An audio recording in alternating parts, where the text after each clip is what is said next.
Hi hello welcome to Aadab TV. నేను మీ journalist Sai. ఈరోజు మనతో ఒక విశిష్ట అతిథి ఉన్నారు. బాపు బాటలో సత్యశోధన అని చెప్పి 100 రోజుల్లో 1000 కిలోమీటర్ల పాదయాత్ర లక్ష్యంగా మొత్తం తెలంగాణ వ్యాప్తంగా 1000 కిలోమీటర్ల పాదయాత్ర చేస్తున్న డిఈఓ విజయ్ కుమార్ సార్ మనతో ఉన్నారు. ఒకసారి సార్తో మాట్లాడదాం. నమస్కారం సార్. సార్, ఈ 100 రోజుల్లో 1000 కిలోమీటర్ల సత్యశోధన యాత్ర అసలు దీని ముఖ్య ఉద్దేశం ఏంటి? దీని లక్ష్యాలు ఏంటి? ముందుగా ఆదాబ్ న్యూస్కు నా యొక్క నమస్కారాలు.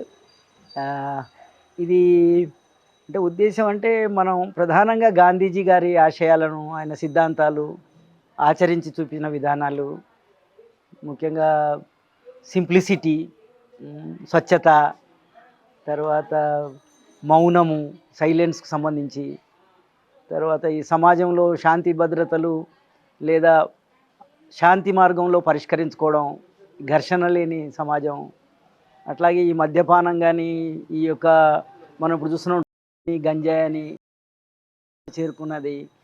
పల్లెటూళ్ళల్లో కూడా పిల్లలు దాని బారిన పడుతూ ఉన్నారు, తల్లిదండ్రులు ఆందోళన చెందుతున్నారు. ఇటు రోజు మన వార్తాపత్రికల్లో మీడియాలో కూడా మనం చూస్తూ ఉన్నాం. ఇవన్నీ కొంచెం ఆందోళన కలిగించే విషయాలు.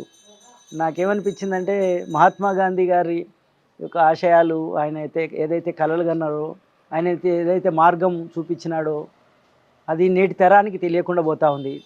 కాబట్టి ముఖ్యంగా విద్యార్థి లోకానికి, అట్లాగే యువతకు, అంతకు మించి తల్లిదండ్రులకు కూడా తెలియజేయన్న ఉద్దేశంతోనే ఈ పాదయాత్రని మనం ఆరంభించినాం. ముఖ్యంగా మీరు అన్నట్టుగా ఇది ఒక 100 రోజులు ప్లాన్ చేసినాం, 1000 కిలోమీటర్లని. ఇది జోగులాంబ అమ్మవారు అలంపూర్లో అక్టోబర్ 2 గాంధీ జయంతి నాడు ప్రారంభం చేసినాం. మొత్తం ఉమ్మడి మహబూబ్నగర్ జిల్లాలో ఈ పాదయాత్ర కొనసాగుతుంది. ఇప్పుడు సుమారుగా 84వ రోజు వల్ల. తర్వాత మనం ఉమామహేశ్వర అచ్చంపేటలోని రంగాపూర్ దగ్గర ఉంటుంది, అక్కడ ఈ యొక్క యాత్ర ముగిస్తాం. సార్, ఇప్పటి వరకు దాదాపుగా 84 రోజుల పాదయాత్ర జరిగింది.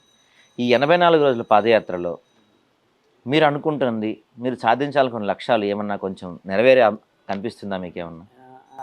అంటే అది మిక్స్డ్ ఉంటుంది. కొన్ని దగ్గరలో చాలా వరకు విద్యార్థులు అయితే ప్రభావం గురవుతున్నట్టుగా ప్రభావం చెందుతున్నారు. ముఖ్యంగా నేను యూనివర్సిటీ విద్యార్థులతో మాట్లాడాను. Palamuru university, Jayaprakash Narayana engineering college, అట్లాగే డిగ్రీ కళాశాలలు, జూనియర్ కళాశాలలు, ఉన్నత పాఠశాలలు, ఇట్లా కస్తూరిబా గురుకులాలు, ఇట్లా మాట్లాడుతూ వస్తున్న క్రమంలో వాళ్లకు ఒకటి ఏంటంటే కొత్త అంశమైంది ఒకటి. రెండవదిగా మనం చెప్పేటప్పుడు కూడా ఏంటంటే వాళ్ళు కాస్త అంటే స్వాతంత్ర ఉద్యమాన్ని కూడా కొంచెం గుర్తు చేస్తూ, అందులో గాంధీజీ పాత్ర అట్లా కొంచెం మోటివేషనల్గా కూడా వెళ్తూ ఉంది.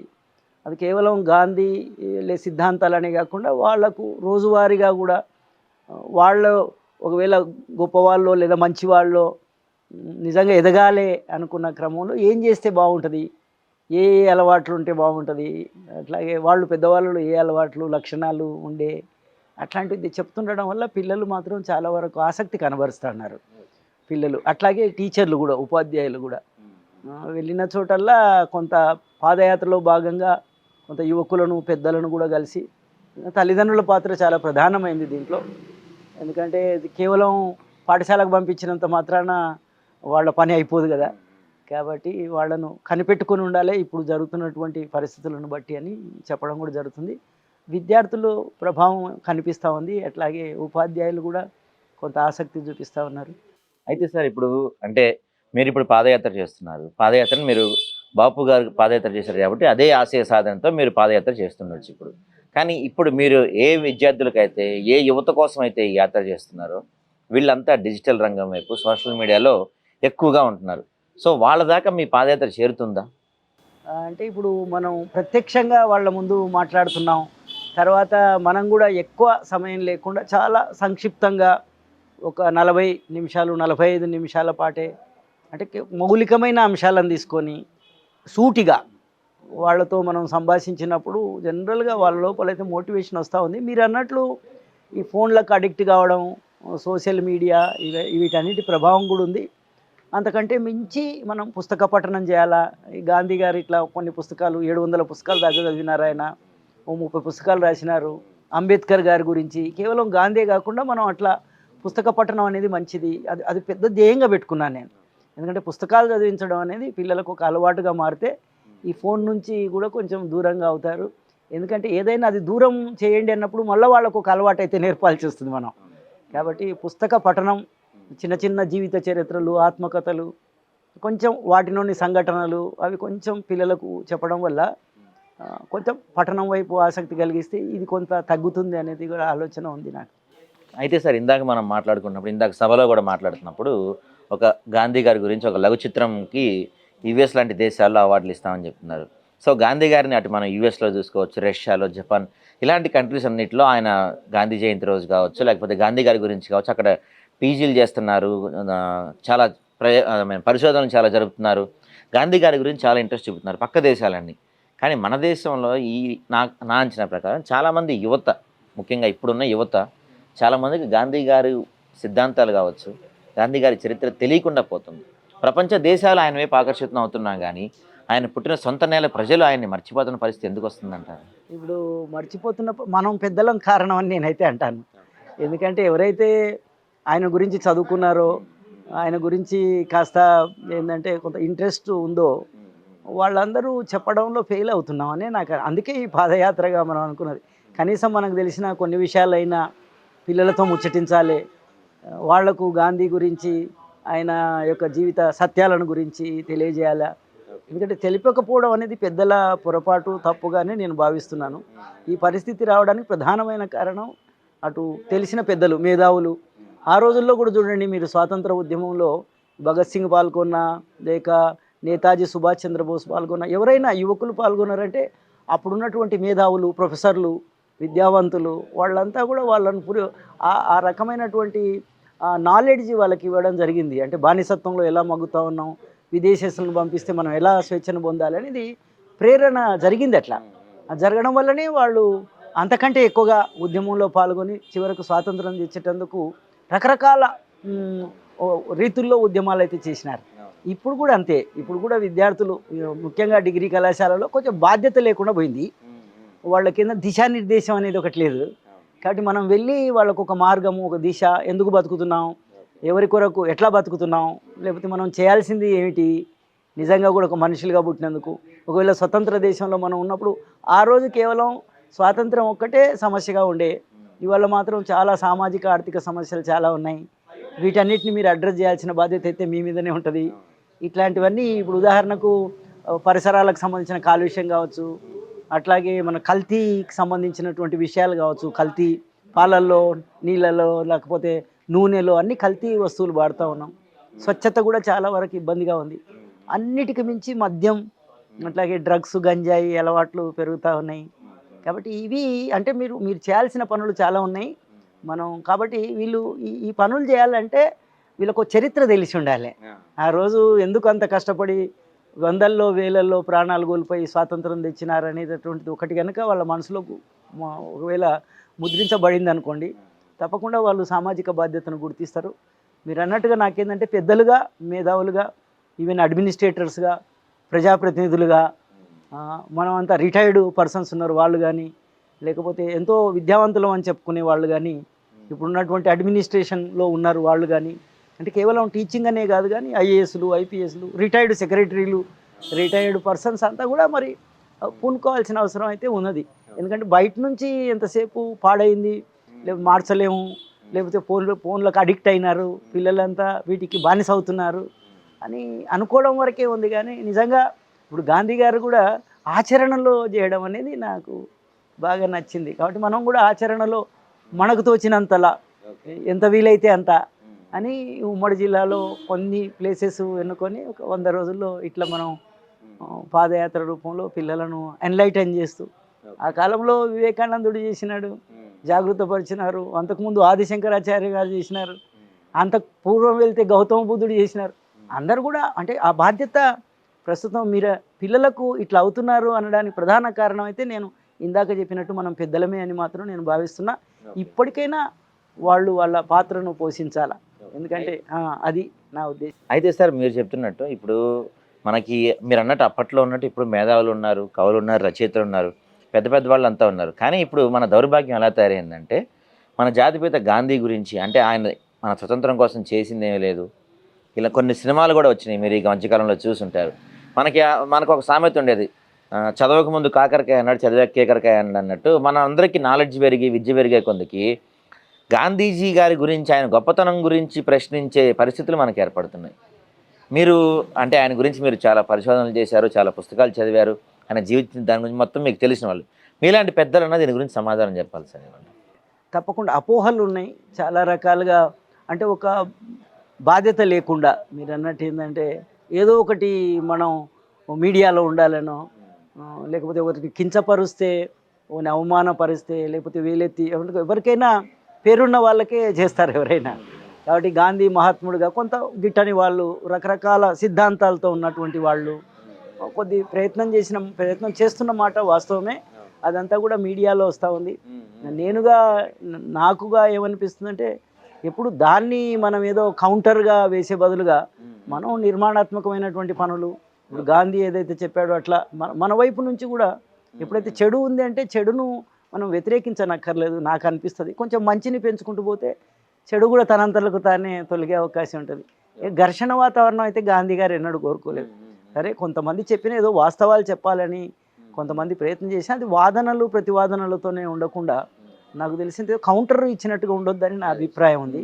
కాకపోతే చాలా వాళ్ళు చదువుకున్న వాళ్ళు ఉన్నారు, దానికి సంబంధించిన పుస్తకాలు ఉన్నాయి.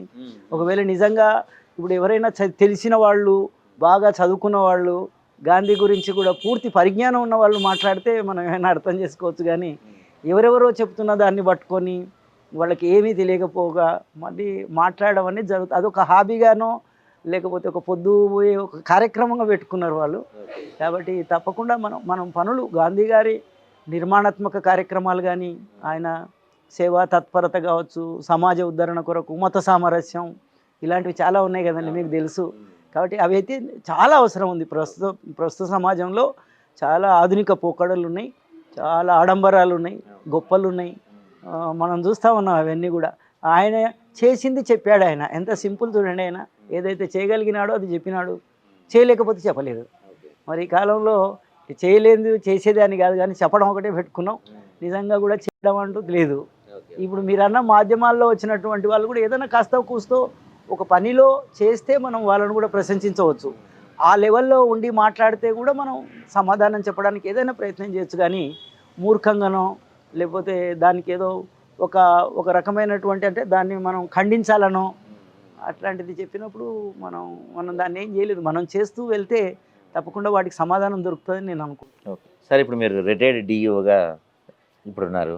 సో డిఈఓగా రిటైర్డ్ అయిపోయారు ఇప్పుడు మీరు. అంటే అసలు ఇలాంటి ఒక పాదయాత్ర చేయాలనే సంకల్పం మీకు ఎందుకు కలిగింది? అంటే ఏదైనా ఒక సంఘటన ఆధారంగా జరిగిందా, లేకపోతే ఎందుకు వచ్చింది మీకు ఆలోచన? అయితే నాకు అనుకోకుండా 8వ తరగతి గాంధీ గారి పుస్తకాలు చదివాం. అప్పుడు గాంధీకి సంబంధించిన స్మారక నిధి అని హైదరాబాదులో వాళ్ళు ఆత్మకథ పుస్తకాలు ఇచ్చారు. మా కొల్లాపూర్ మాది. అక్కడ పుస్తకాలు ఇచ్చి ఆత్మకథ చదివాం అప్పట్లోనే.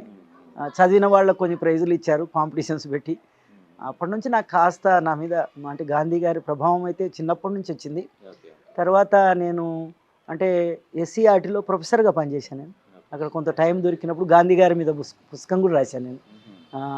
ప్రియమైన బాలలకు గాంధీ మాట గాంధీ బాట అని పిల్లల కోసం పుస్తకం రాశాను.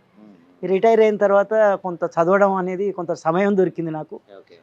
దానివల్ల కొంచెం అన్ని పుస్తకాలతో పాటు ఎక్కువగా గాంధీ యొక్క సాహిత్యం చదవడం, దాంట్లో ఆన్లైన్ క్లాసులని, రకరకాల సెమినార్లు, ఇంటర్నేషనల్ సెమినార్లు, ఇట్లాంటివన్నీ ఇంకా తరచుగా నేను బాగా స్టడీ చేసినప్పుడు నాకు అనిపించింది, అంటే మనలోనే జ్ఞానం ఉంచుకోవడం, లేకపోతే ఇక మనతో పాటే వెళ్తుంది కదా, అట్లా కాకుండా 10 మందికి గాంధీ గారి లాగా మనం మాస్లోకి వెళ్ళడం, సామాన్య జనంలోకి వెళ్ళడం అనేది అనిపించింది.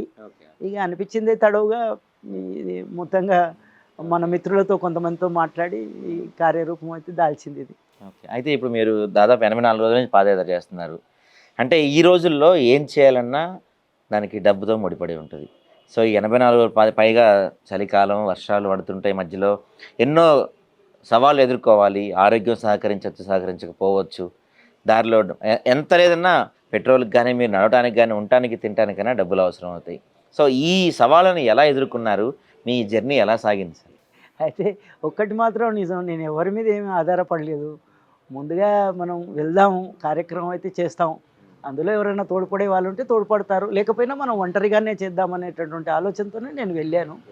కాబట్టి అనేక సంస్థలు అయితే ఉన్నాయి. మీరు అన్నట్టుగా దాదాపుగా కొంత ఖర్చు అయితే ఉంటుంది. సుమారుగా 8-9 లక్షల దాకా ఎక్స్పెండిచర్ ఉంటుంది అది. ఇక సరే ఎలాగైనా దాన్ని మనం భరించాలనో లేకపోతే మొత్తంగా వెళ్ళాలని అనుకున్నాం. కాకపోతే ఏంటంటే మీరు అన్నట్టుగా ఈ ఈ ప్రయాణంలో నేను ఇంకా అంటే మొదట అనుకున్నటువంటి దానికన్నా ఉత్సాహం అయితే లభిస్తూ ఉంది. ఎక్కడికి వెళ్ళినా ఇందాక నాగర్ కర్నూలులో ఒక చక్కగా ఒక కార్యక్రమం జరిగింది. కొంతమంది ఇప్పటికీ పెద్దవాళ్ళు ఉన్నారు, వాళ్ళందరూ యువకులు కూడా కొంతమంది అంటే గాంధీ అని లేదా అభివృద్ధి అని లేదా ఈ ప్రజలను చైతన్యం చేయాలా, దీని కొరకు ఏదైనా చేయాలన్నటువంటి వాళ్ళు నాకు తరచుగా ఈ నా పాదయాత్రలో కనపడడం వల్ల వాళ్ళ నుంచి నేను మరింత ఉత్సాహం పొందుతున్నాను. రెట్టింపు ఉత్సాహంతో అయితే వెళ్తా ఉన్నాం. ఇక డబ్బు గురించి అంటారా, దాన్ని ఇక సర్దుబాటు చేసుకోగలమనే నమ్మకం నాకుంది. కాబట్టి ఇబ్బంది అయితే లేదు. మొత్తానికి వెళ్తున్న క్రమంలో నాకు చాలా రకాల అనుభవాలు అయితే ఎదురైనాయి. చాలా చోట్ల ముఖ్యంగా నేను ఉమ్మడి జిల్లాలో జిల్లా విద్యాశాఖ అధికారిగా కూడా ఒక 3 సంవత్సరాలు పనిచేసినాను. కాబట్టి ఉపాధ్యాయ మిత్రులు, పాఠశాలలు ఇవన్నీ మనకు తెలుసు కనుక ప్రయాణం సాఫీగా జరుగుతుంది. రెండవది ఎక్కడెక్కడ ఆదరాభిమానాలు కానీ దానికి సంబంధించిన కొంత సహకారం కానీ నాకు లభిస్తూ ఉంది. సార్, చివరిగా ప్రేక్షకులకి, ప్రజలకి మీరు ఇవ్వదలుచుకున్న సందేశం మీడియా, ఎందుకంటే ఇందా నుంచి మనం మాట్లాడుకుంటున్నాం, మీడియా డిజిటల్ రంగం కానీ వీటి ద్వారా పిల్లలు కానీ యూత్ కానీ బాగా కనెక్ట్ అవుతారు తొందరగా. సో మా ద్వారా ప్రజలకు, మీరు అనుకుంటున్న యువతకు ఎలాంటి సందేశం ఇవ్వాలనుకుంటున్నారు? అయితే నాది ఒకటే మనవి, ముఖ్యంగా ఇప్పుడు నేను చేసిన పాదయాత్ర దాదాపు ఒక 100 రోజులు. దాంతో అంటే అంత గొప్పగా లేదా పెద్దగా మార్పు వస్తుందని కూడా మనం అనుకోం. కంటిన్యూయేషన్ ప్రాసెస్ ఇదంతా, ప్రతిరోజు నిత్యం జరగాల్సిందే. కాబట్టి మనం మీడియా ద్వారా ముఖ్యంగా గాంధీకి సంబంధించినటువంటి జీవిత చరిత్రనండి, ఆయన రాసిన పుస్తకాలు కానీ సుమారుగా ఆయన పైన లక్ష పేజీల 10,000 1000 పుస్తకాలు ఉన్నాయి. 1000 ఒక్కొక్కటి 1000 పేజీల చొప్పున 10 లక్షల వరకు ప్రతులు లభ్యమవుతా ఉన్నాయి. కాబట్టి వాటిని పంచడం, వాటిపైన డిబేట్లు, డిస్కషన్స్ పెట్టడం, తర్వాత చర్చలో పిల్లల్ని చేయడం, కొన్ని రకాల పోటీలు నిర్వహించి మళ్ళీ వాళ్ళకి ఏదైనా రకరకాల క్యాష్ ప్రైజులు కానీ లేదా పుస్తకాలకు సంబంధించినవి కానీ ఇవ్వడం, ఎప్పటికీ ఇన్వాల్వ్ చేయడం అనేది చాలా ముఖ్యం. కాబట్టి గాంధీ సాహిత్యాన్ని పంచితే, అట్లాగే గాంధీకి సంబంధించిన విషయాలు నిత్యం అప్పట్లో ఆల్ ఇండియా రేడియోలో నిత్యము గాంధీకి సంబంధించింది ప్రతి ఉదయం అంటే శుక్రవారం వచ్చేది అక్కడ గాంధీ మార్గం అని. అట్లాగే దానికి సంబంధించిన కొంత సాహిత్యము రెగ్యులర్గా మీరు అన్నట్టు మీడియాలో, ప్రెస్లో అంటే ఏదో గాంధీ జన్మదినం లేదా గాంధీ వర్ధంతి సందర్భాన్నే కాకుండా కొంత పీరియాడికల్గా మనం అది కనుక ప్రచారం చేయగలిగితే మంచిది. ముఖ్యంగా మీరు అన్నట్టు మీడియా ప్రభావం చాలా ఉంటుంది. పిల్లలు కూడా కొంతమంది అయితే ఉన్నారు, ఎవరు లేరని మనం అనలేం. దాదాపు 20-30% యువకులు కూడా ఇటువైపు వస్తున్నారు. నేను మాట్లాడినప్పుడల్లా కూడా నాకు వాళ్ళ ముఖాల్లో కనిపిస్తుండేది జనరల్గా. వాళ్ళు అంటే నిజంగానే వాళ్ళు మోటివేట్ అయినారా, మారే అవకాశాలు ఏమైనా ఉన్నాయా. కాబట్టి మీ మీడియా ద్వారా కూడా జనరల్గా ఈ సాహిత్యానికి సంబంధించి ఇందాక నేను చెప్పినట్టు పోటీల నిర్వహణ, నా మట్టుకు నేను కూడా చివరిగా ఈ పాదయాత్ర పూర్తయిన తర్వాత ఎక్కడో ఒక దగ్గర సెటిల్ కావడం, మళ్ళీ గాంధీకి సంబంధించిన ఫోటో గ్యాలరీ కానీ, వీడియోలు, అట్లాగే సినిమాలు, గాంధీకి సంబంధించిన ఒక లైబ్రరీ, అందులో వర్క్షాప్స్ పెట్టుకోవడం, పిల్లలకు ఒక 1 డే 2 డేస్ అట్లా ఒక ప్రదర్శన, ఇట్లాంటివన్నీ ప్లాన్ చేస్తాం అంటే మన వైపు నుంచి. కాబట్టి ఇలాంటి వాటి అన్నిటికీ కొంత మీడియా సహకారంగా ఉండి ప్రోత్సహించినట్లయితే, అట్లాగే అనేక మంది కూడా ఉన్నారు మనతో పనిచేసేవాళ్ళు. కాబట్టి వాళ్ళందరినీ కూడా కొద్దిగా ఏకం చేయడానికే మీడియా ఉపయోగపడుతుంది. ఎందుకంటే మీరు చెప్పేటటువంటి సమాచారం ఏదైతుందో అందరికీ చేరుతుంది. కాబట్టి అలాంటి ఆలోచన ఉన్న వాళ్ళు ఒక దగ్గరికి ఇచ్చే అవకాశం నిజంగా కూడా కొద్దిగా ఎఫెక్టివ్ అంటే మనం అనుకున్న రీతిలో వెళ్ళడానికి అవకాశం ఉంటుంది. కనుక మీడియా ఈ పని చేస్తే బాగుంటుందని నాకు అనిపిస్తుంది. Thank you sir. మీ యాత్ర దిగ్విజయంగా మీరు అనుకుంటున్న ఏదైతే గాంధీ సిద్ధాంతాలని ప్రజలకు, యువతకు అందించాలనుకుంటాం, మీ సంకల్పం నెరవేరాలని మనస్ఫూర్తిగా కోరుకుంటూ థ్యాంక్ యూ సార్.